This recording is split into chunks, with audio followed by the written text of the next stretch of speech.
Halo adik-adik, hari ini kakak akan mencoba membahas materi IPA untuk kelas 6 SD yang biasanya sering muncul di soal-soal ujian. Materi pertama yang sering muncul di soal-soal ujian untuk semester 2 ini adalah mengenai proses pertumbuhan dan perkembangan. Pertama ya, mengenai proses pertumbuhan dan perkembangan pada manusia. Jadi pertumbuhan dan perkembangan ini adalah dua proses berbeda yang berjalan bersamaan. Ya, nah, jadi proses ini sebenarnya berbeda tetapi jalannya bersamaan, tidak terpisah. Apa perbedaannya? Kalau pertumbuhan, pertumbuhan itu adalah proses bertambahnya ukuran atau volume tubuh. Jadi ini bertambahnya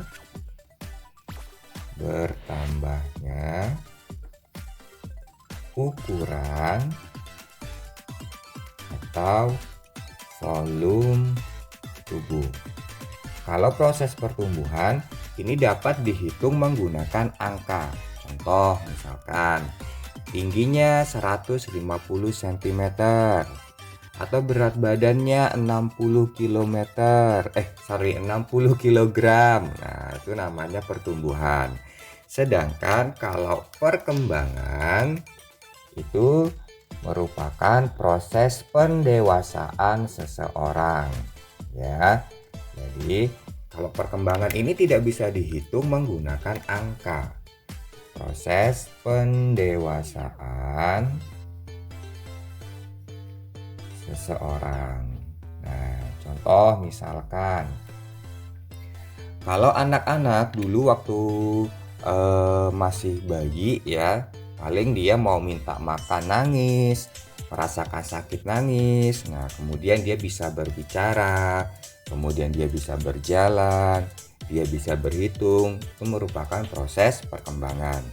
Jadi paham ya, pertumbuhan dan perkembangan merupakan dua proses berbeda yang berjalan secara bersamaan. Tahapan proses pertumbuhan dan perkembangan pada manusia. Oke, tahapannya ada 5 tahap ya. Yang pertama itu nanti diawali dari bayi. Ya, dimulai dari bayi. Biasanya bayi ini nanti gerakan dan berbicaranya itu terbatas ya. Bayi kemudian berkembang menjadi balita. Setelah balita nanti tumbuh dan berkembang lagi menjadi anak-anak. Setelah anak-anak nanti memasuki tahapan remaja. Nah, pada tahap remaja inilah nanti terjadi proses yang namanya adalah pubertas ya. Setelah remaja kemudian nanti berubah menjadi dewasa. Nah, setelah dewasa akan memasuki tahap akhir pada proses pertumbuhan dan perkembangan, yaitu masuk pada tahapan manula ya, manula atau manusia lanjut usia. Kalau sudah pada tahapan manula, maka manusia itu sudah tidak lagi bisa bertumbuh dan berkembang. Jadi ini tahap akhir. Tadi kakak katakan bahwa pada tahapan remaja ini ya, pada saat masa remaja, nah kalian akan merasakan yang namanya proses pubertas. Jadi akan terjadi nanti di sini ya. Pada saat remaja akan terjadi suatu perubahan yang disebut dengan pubertas. Nah, pubertas. Apakah kalian sudah pubertas? Nah, nanti kita lihat apa sih ciri-ciri dari pubertas. Kemudian pada umur berapa nanti akan terjadi proses pubertas, akan kita bahas selanjutnya. Ini juga sering muncul di soal-soal ujian ya. Pubertas ini terjadi baik pada anak laki-laki maupun pada perempuan. Jadi sama ya, laki-laki dan perempuan akan mengalami tahapan pubertas. Tetapi nanti umur dan ciri-cirinya itu berbeda. Pubertas pada perempuan itu nanti akan lebih cepat dibandingkan laki-laki. Pada perempuan umumnya terjadi pada usia 8 sampai 14 tahun. Jadi secara umum perempuan itu nanti akan mengalami pubertas itu lebih cepat dibandingkan laki-laki. Secara umum ya, cuman pada kasus tertentu bisa saja perempuan itu lebih lambat atau tidak sesuai dengan rentang waktu ini, sesuai dengan kadar hormon di dalam tubuhnya. Sedangkan kalau pada laki-laki,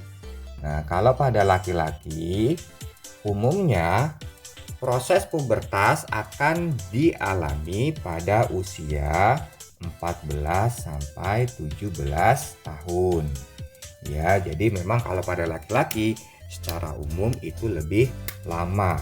Akan tetapi seperti yang tadi kakak katakan, pubertasnya itu nanti laki-laki dan perempuan bisa saja lebih cepat atau lebih lambat, tergantung kondisi hormon.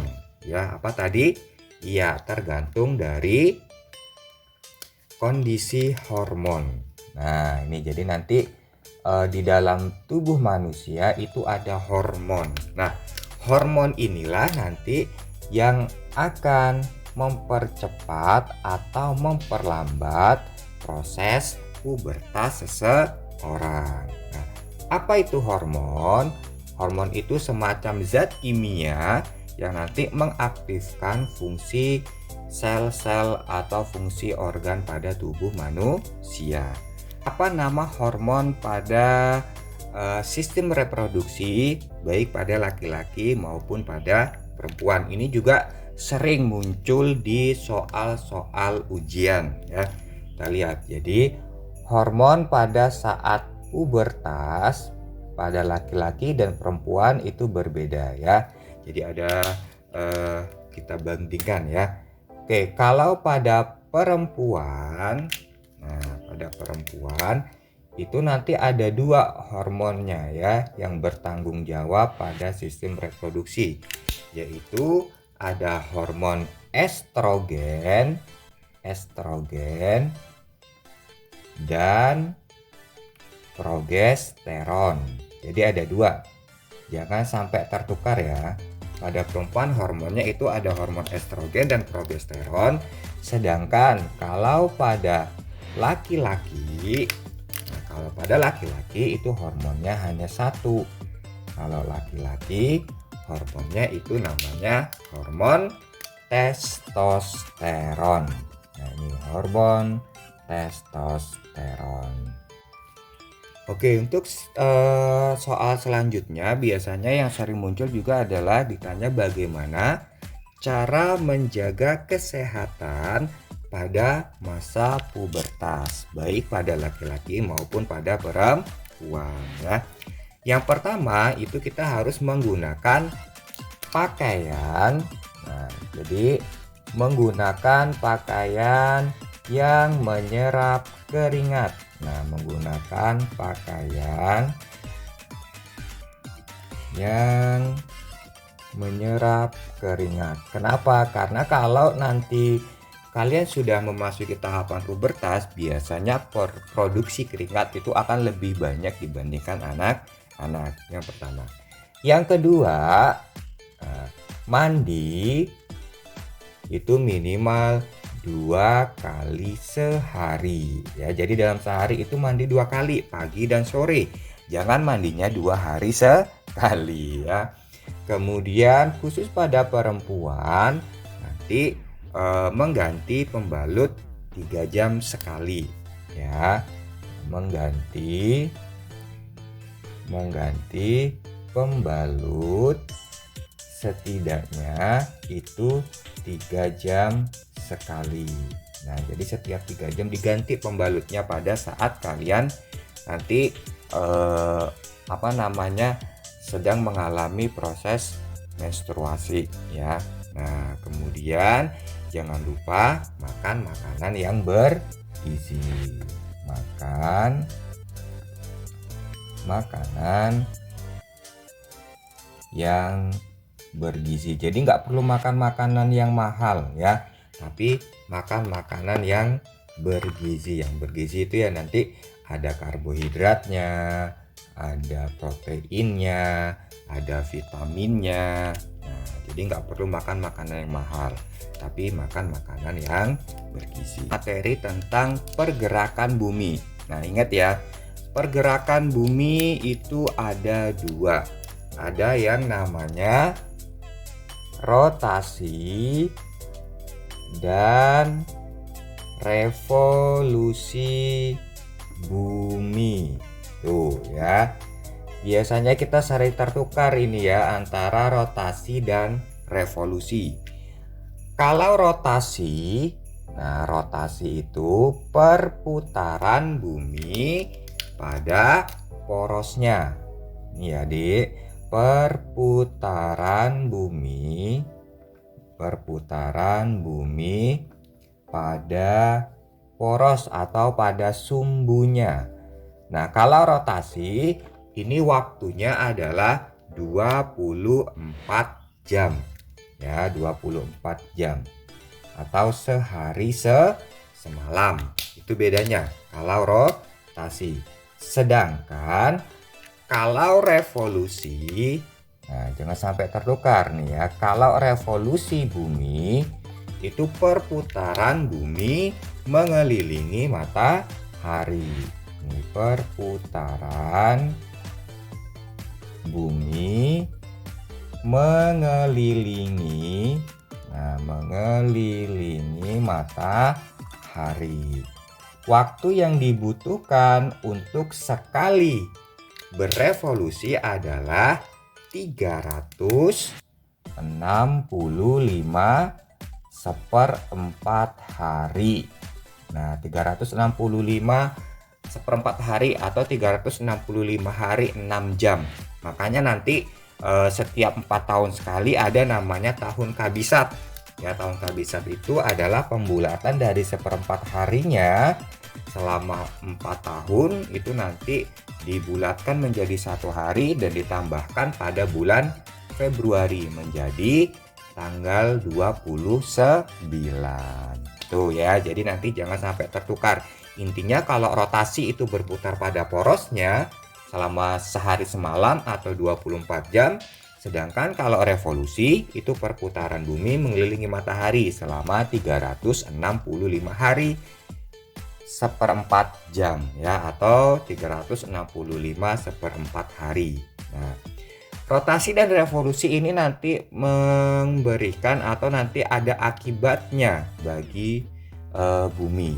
Terus ada yang nanya, loh Kak, kok kalau bumi itu bergerak, berotasi, kok kita nggak merasakan gerakannya ya? Kok benda-benda di bumi ini nggak ada yang melayang-layang? Nah, itu nanti kenapa seperti itu? Ada yang tahu? Ya benar, karena adanya gaya gravitasi bumi ya. Jadi gaya gravitasi bumi itu menyebabkan semua benda-benda yang ada di bumi itu bisa tetap pada posisinya, tidak terpengaruh oleh gerakan dari bumi. Kalau misalkan tidak ada gaya gravitasi, mungkin kita sudah terpelanting keluar angkasa ya. Oke, sekarang kita lihat akibat dari rotasi bumi. Akibat rotasi bumi ya. Rotasi bumi tadi apa? Iya, perputaran bumi pada porosnya selama 24 jam. Nah, akibatnya yang pertama sudah pasti ya, terjadinya siang dan malam. Oke, terjadinya siang dan malam. Kok bisa? Ya, karena ketika dia berotasi, bagian bumi yang menghadap matahari dia akan mengalami siang. Sedangkan bagian bumi yang membelakangi matahari berarti posisinya sedang terjadi malam hari. Tuh, kalau coba bayangkan seandainya bumi kita tidak berotasi, maka satu sisi akan siang terus, satu sisi akan malam terus. Itu ya. Yang pertama. Yang kedua, akibat dari rotasi bumi, terjadinya gerak semu harian matahari. Gerak semu harian matahari. Apa itu gerak semu? Ya, jadi kita selama ini menganggap bahwa matahari itu bergerak dari timur ke barat ya, dari timur ke barat. Padahal yang sebenarnya itu yang bergerak bukan matahari, tapi buminya yang berotasi dari barat ke timur. Jadi seolah-olah mataharinya yang bergerak dari timur ke barat. Makanya disebut gerak semu harian matahari ya. Kemudian akibat yang ketiga, yang ketiga itu terjadinya perbedaan waktu. Terjadinya perbedaan waktu di beberapa belahan bumi. Contoh saja di Indonesia. Di Indonesia ada 3 zona waktu ya. Kan tahu ya, ada waktu Indonesia Barat, kemudian ada waktu Indonesia Tengah, dan ada waktu Indonesia Timur, WIB, WITA, dan WIT. Ini nanti dihitung berdasarkan garis bujur dan garis lintang. Nah, makanya setiap daerah itu nanti memiliki zona waktu yang berbeda. Nah, perbedaan antara WIB dan WITA serta WIT itu nanti biasanya masing-masing berbeda 1 jam. Contoh, misal kalau di daerah yang waktu Indonesia Barat ini pukul 8.00, maka di waktu Indonesia Tengah ditambahkan 1 jam menjadi pukul 9.00 waktu Indonesia Tengah. Nah, untuk waktu Indonesia Timurnya ditambahkan lagi 1 jam menjadi pukul 10.00 waktu Indonesia Timur. Makanya nanti kalau misalkan kalian ada keluarga misalkan ya, ayah kalian atau misalkan tetangga kalian atau siapa, misalkan kalau berada di zona waktu yang berbeda nanti biasanya jamnya tidak akan sama ya. Contoh misalkan kita nelpon nih teman kita yang ada di mana misalkan ya di Papua sana, maka waktunya berbeda. Kalau di sini jam 8, di sana jam 10. Satu lagi akibat dari rotasi bumi adalah terjadinya angin pasat. Nah, apa itu angin pasat? Angin pasat itu adalah pembelokan arah mata angin. Oke, paham ya? Jadi ada 4 nih akibat dari rotasi bumi. Terjadinya siang dan malam, gerak semu harian matahari, perbedaan waktu. Ya, perbedaan waktu itu nanti kalau di Indonesia ada 3 ya, waktu Indonesia Barat, waktu Indonesia Tengah, waktu Indonesia Timur. Dan yang keempat nanti ada terjadinya angin pasat atau pembelokan arah mata angin. Nah, untuk selanjutnya adalah akibat dari revolusi bumi. Tadi revolusi adalah perputaran bumi mengelilingi matahari. Nah, akibat dari revolusi bumi ini juga nanti memberikan efek ya pada kondisi bumi. Yang pertama, akibat dari revolusi bumi itu adalah gerak semu tahunan matahari. Nah, jadi nanti gerak semu tahunan matahari ini apa? Jadi matahari itu nanti suatu waktu dia posisinya tidak akan pada posisi di timur ataupun di barat. Jadi nanti dia bisa agak melenceng ke bagian sebelahnya. Nah, itu namanya gerak semu tahunan matahari. Yang kedua, akibat dari revolusi bumi ini nanti adalah perbedaan lama siang dan malam ya. Ini nanti biasanya terjadi pada daerah-daerah yang pada belahan bumi utara dan selatan. Kalau kayak kita di Indonesia, siang dan malamnya itu nanti ini ya sama karena kita berada di garis khatulistiwa di posisi tengah-tengah. Jadi siangnya 12 jam, malamnya 12 jam. Tapi ada beberapa daerah yang siangnya lebih lama atau ada juga daerah yang malamnya justru yang lebih lama. Nah, akibat revolusi bumi yang ketiga adalah nanti dijadikan sebagai penghitungan kalender Masehi. Jadi kalender Masehi itu dihitung berdasarkan perputaran bumi mengelilingi matahari. Dan yang keempat, akibat dari revolusi bumi adalah perbedaan musim di belahan bumi utara dan selatan. Adapun perbedaan musim untuk wilayah di bagian bumi utara dan selatan, tanggal 22 Desember sampai 21 Maret di bumi bagian utara akan mengalami musim dingin. Nah, di sini nanti terjadi musim dingin. Sedangkan di bumi bagian selatan akan terjadi musim panas. Nah, ini ya. Nah, untuk tanggal berikutnya pada tanggal 22 Maret sampai tanggal 21 Juni di utara akan terjadi musim semi.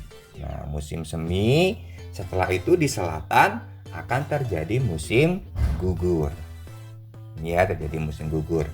Selanjutnya pada tanggal 22 Juni sampai tanggal 22 September di bagian bumi utara akan mengalami musim panas. Nah, akan mengalami musim panas, sedangkan di bumi bagian selatan akan mengalami musim dingin.